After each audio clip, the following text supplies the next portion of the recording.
পৃথিবীর মধ্যে বাংলাদেশই একমাত্র দেশ, এই দেশে শয়তান ইবলিশ শয়তানরা হিসাব এদের কাছে হার মানায়।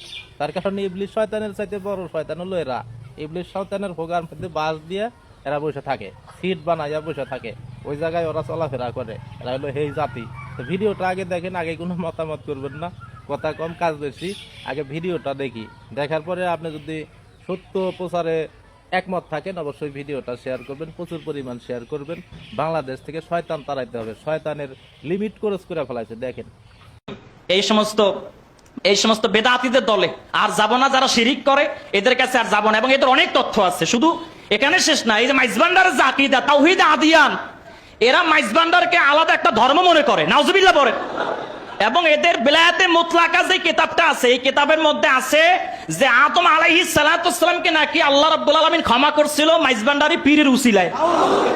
সূরা দোহার 4 নম্বর আয়াতে নাকি মাইজবান্ডারের পীরের নাম আছে। শুধু এখানে শেষ না, সূরা আনামের 33 নম্বর আয়াতে নাকি মাইজবান্ডারের পীরের আগামনী বার্তা আল্লাহ বলছে। তো এই সমস্ত শিরকিয়াত সম্পর্কে যখন জানছি, আর থাকা যায়, কোটি টাকা দিলেও আমার আর রাখতে পারে নাই। আমি চলে আসছি, আপনারা দোয়া করবেন। আজকে আমি এখানেই আলোচনা সমাপ্ত রাখছি। আপনার জন্য দোয়া রইলো এবং শুভকামনা রইলো। সত্যগুলো মানুষের মধ্যে বলে দেওয়ার জন্য আপনাকে সেলুট জানাই। এখন অনেকেই এসে এনাকে গালি দিবেন বা আমাকে গালি দিবেন। তো মাইজবান্ডারের একটা ফাওয়ার সম্বন্ধে একটা ওয়াজ করছিল, সেই ওয়াজটা আগে শুনেন। ওয়াজটা কালকেও একটা ভিডিও দিচ্ছি, আজকেও দিতেছি। এই বিষয়টা প্রচুর পরিমাণ প্রচার করতে হবে। বাংলাদেশের মাইজবান্ডারি, সুরেশ্বরী, দেওয়ানবাগি, তারপরে গাবগাছি, তালগাছি যত আছে সকলের আকীদা একই, রসুনের ফুটকি একই। ওই সারাদিন ঠোকরা ঠুকরি করবে, কিছু টাকা পয়সা ভাগাভাগি নিয়ে, কিন্তু রসুনের ফুটকি একই, এদের আকীদা একই। বাংলাদেশে অনেক বড় বড় আজারি আছে, মিশলের আল আজহার বিশ্ববিদ্যালয় থেকে ফাঁস করে আসা ওই মাঝবান্ডারের মুড়ি দেওয়া তার ফায়ের তলে বসে আছে না, এরকম নাম বলতে আছি না। তো মাঝবান্ডারির একটা আকীদা দেখাই আপনাদেরকে। উনি যে বলছে মিথ্যা নাকি সত্য, একটু মিলাই আনেন। আরে আমি বলি কি জানেন, গৌসুল আজম মাইজবান্ডারি যারা মুরিদ হয়েছে তারা তো সুলতানের বেটা, তাদের কোনো টেনশন নাই। কি কারণ কি জানেন?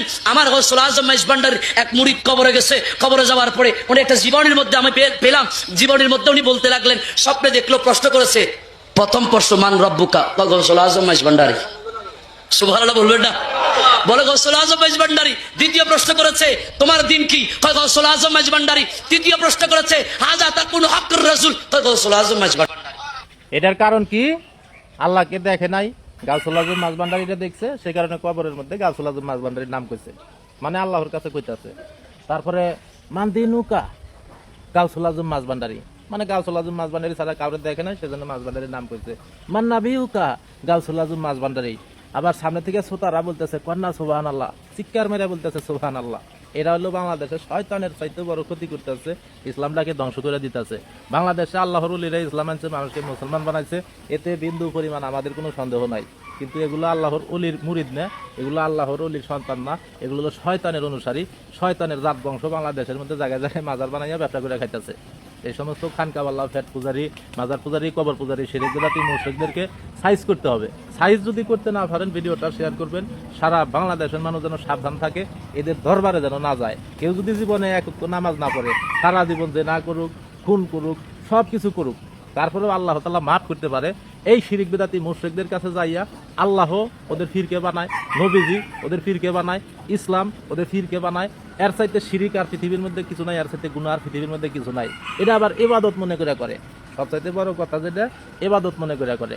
এদের চাইতে জেনাকারী ভালো। কিভাবে জানেন? একজন জেনাকারী যখন জেনা করে, মনের ভিতরে আল্লাহর ভয় থাকে যে আল্লাহ আমি এই কাজটা করতেছি, এদের বিচার তো তুমি করবে, এর জন্য আমার জাহান্নামও খাটা লাগতে পারে। কিন্তু লোভ লালসার কারণে সামলাতে পারে না, যা এই আকাম করে বসে। কিন্তু এই শিরিক বিদআতি মুশরিকরা এরা যে এটারে ইবাদত মনে করে, এটা কিন্তু গুনাহ মনে করে না। মাঝবান্ডারির আল্লাহ বানাইতেছে, মাঝবান্ডারির নবী বানাইতেছে, মাঝবান্ডারির ইসলাম বানাইতেছে। একটাবার চিন্তা করেন, একটাবার কল্পনা করেন, এদের চাইতে জঘন্য, এদের চাইতে নিকৃষ্ট পৃথিবীর মধ্যে আর কেউ নাই।